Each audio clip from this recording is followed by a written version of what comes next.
Hello friend, स्वागत है आपका हमारे यूट्यूब चैनल HK क्लासेस में। और आज हम लोग पढ़ेंगे क्लास 10th का प्रश्नावली 3.1 का क्वेश्चन नंबर दूसरा जो दिया हुआ है इसके बारे में। ठीक है, क्वेश्चन नंबर दूसरा इसमें दिया है अनुपातों A1/A2 कामा B1/B2 और C1/C2 की तुलना कर ज्ञात कीजिए कि निम्नरेखिक समीकरण द्वारा निरूपित रेखाएं एक बिंदु पर प्रतिच्छेद करती हैं, समांतर हैं अथवा समपाती हैं। ठीक है, और समीकरण हमारा क्या दिया है 5x - 4y + 8 = 0 दिया हुआ है।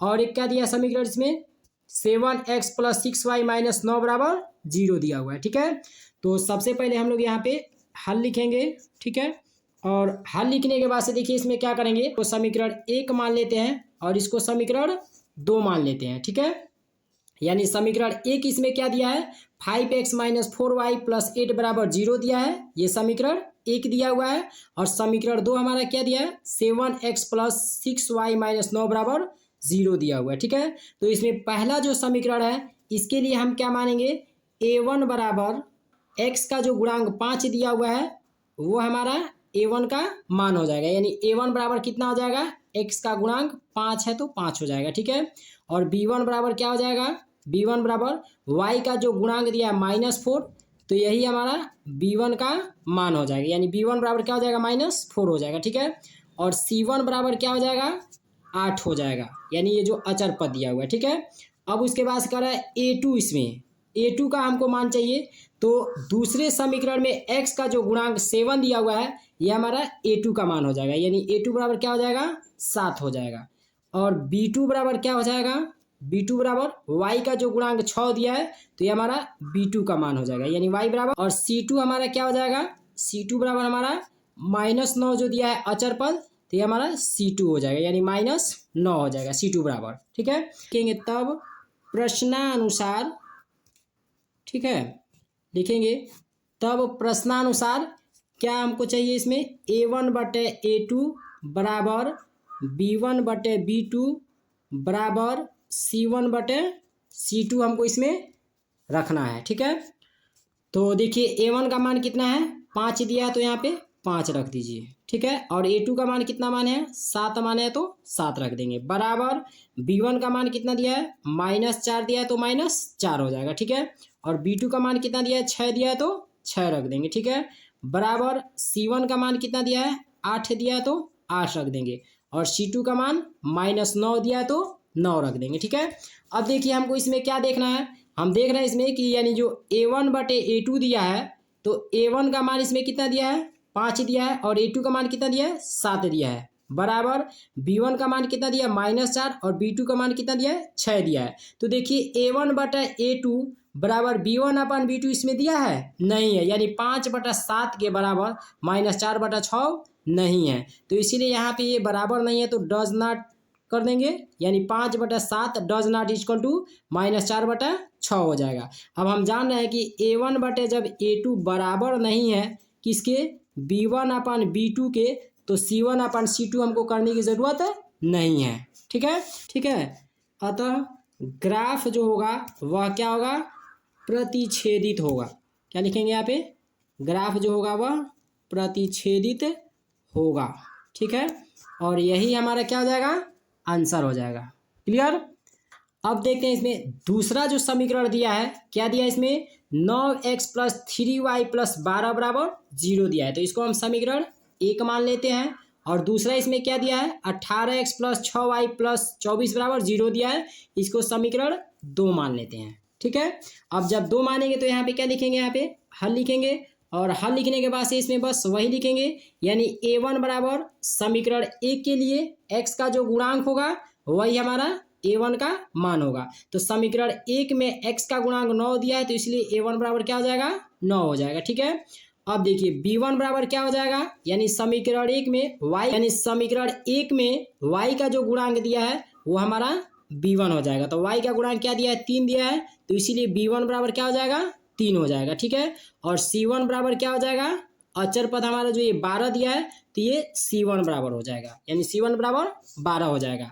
अब देखिए A2 का मान हमको चाहिए, तो A2 का मान अब समीकरण 2 में देखते हैं। तो समीकरण 2 में x का जो गुणांक दिया है 18, तो ये हमारा A2 का मान हो जाएगा, यानी A2 बराबर कितना हो जाएगा 18 हो जाएगा।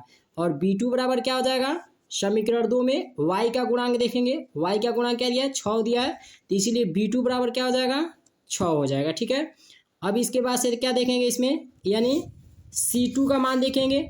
तो C2 बराबर हमारा क्या हो जाएगा, यानी ये जो समीकरण 2 में जो अचर पद 24 दिया है, ये हमारा C2 का मान हो जाएगा, यानी C2 बराबर कितना हो जाएगा 24 हो जाएगा। ठीक है, अब हम क्या करेंगे, लिखेंगे तब प्रश्नानुसार, क्या लिखेंगे यहाँ पे, तब प्रश्नानुसार क्या हो जाएगा हमारा, यानी A1/A2 बराबर B1/B2 बराबर C1/C2 हो जाएगा। ठीक है, अब इसके बाद देखिए A1 का मान कितना हम निकाले हैं, A1 बराबर 9 रखे हैं तो 9 रख देंगे, बटे अब A2 का मान कितना रखे हैं 18 रखे हैं, यानी A2 बराबर 18 यहाँ रखे हैं, तो A2 बराबर 18 हो जाएगा, बराबर अब क्या हो जाएगा इसमें, B1 का मान 3 दिया है तो 3 रख देंगे, और B2 का मान 6 दिया तो 6 रख देंगे, बराबर C1 का मान 12 दिया है तो 12 रख देंगे, और C2 का मान 24 दिया तो 24 रख देंगे। ठीक है, अब देखिए कितना बार में कटेगा, 9 एकम 9, 9 दूनी 18,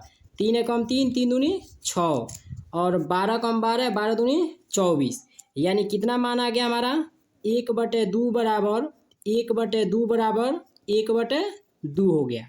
ठीक है, यानी क्या हो जाएगा यहाँ पे, कहने का अर्थ है कि A1/A2 बराबर B1/B2 बराबर C1/C2 यहाँ पे क्या हो रहा है, बराबर हो रहा है। ठीक है, और जब बराबर होगा तो क्या लिखेंगे, अतः ग्राफ जो होगा हमारा, ग्राफ वो क्या होगा, समपाती होगा।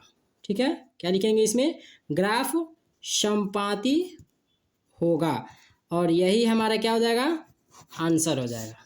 क्लियर, देखते हैं तीसरा इसमें जो समीकरण दिया है इसको हम लोग हल करते हैं। ठीक है, तो तीसरा इसमें क्या समीकरण दिया है, 2x - y + 9 बराबर 0 दिया है, तो इसको हम समीकरण 1 मान लेते हैं। ठीक है, और दूसरा इसमें समीकरण क्या दिया है, 6x - 3y + 10 दिया है, तो इसको हम समीकरण 2 मान लेते हैं। ठीक है, अब यहाँ पे क्या लिखिए, हल लिखेंगे, और हल लिखने के बाद से क्या होगा, समीकरण 1 के लिए क्या हो जाएगा, यानी A1 बराबर 1 में, यानी x का जो गुणांक होगा, x का गुणांक क्या दिया है 2 दिया है, तो A1 बराबर 2 हो जाएगा समीकरण 1 के लिए, और B1 का मान कितना होगा, समीकरण 1 में देखेंगे y के लिए क्या है, y का इसमें गुणांक कुछ नहीं है तो -1 मान लेंगे, और C1 बराबर क्या हो जाएगा, अचर पद 9 दिया है तो 9 हो जाएगा। ठीक है, अब देखिए A2 बराबर हमको देखना है, तो अब समीकरण 2 में देखेंगे, तो x का गुणांक इसमें क्या दिया है 6 दिया है, तो A2 बराबर 6 हो जाएगा। ठीक है, और B2 बराबर कितना हो जाएगा, y का गुणांक क्या दिया है -3 है, तो B2 का मान हो जाएगा, यानी B2 बराबर -3 हो जाएगा। ठीक है, और C2 बराबर कितना हमारा हो जाएगा, यानी अचर पद 10 दिया है समीकरण 2 में, तो ये हमारा 10 हो जाएगा, यानी C2 का मान हो जाएगा। ठीक है, अब इसके बाद लिखेंगे तब प्रश्नानुसार। ठीक है, तब प्रश्नानुसार क्या हो जाएगा, तब प्रश्नानुसार A1/A2 बराबर B1/B2 बराबर C1/C2 हो जाएगा। ठीक है, अब देखिए A1 का मान, यानी A1 बराबर कितना माने हैं 2 माने हैं तो 2 रख देंगे, और A2 बराबर क्या माने हैं 6 यहाँ पे माने हैं, यानी A2 का मान 6 आया है तो यहाँ पे 6 रख देंगे। ठीक है, बराबर अब B1 का मान कितना दिया है -1 दिया तो -1 रख देंगे, और B2 का मान कितना दिया है -3 दिया तो -3 रख देंगे। ठीक है, अब इसके बाद से क्या देखेंगे C1 इसमें, तो C1 का मान कितना दिया है 9 दिया है तो 9 रख देंगे, और C2 का मान कितना दिया है 10 दिया है, C2 का मान तो 10 रख देंगे। ठीक है, अब हम क्या करेंगे इसमें, देखते हैं इसको, तो क्या होगा 2 एकम 2 हो जाएगा, और 2 तिहाई 6 हो जाएगा। ठीक है, यानी 1/3 बराबर, और इस माइनस से ये माइनस कैंसिल हो जाएगा, तो क्या हो गया 1/3 ये भी हो जाएगा। ठीक है,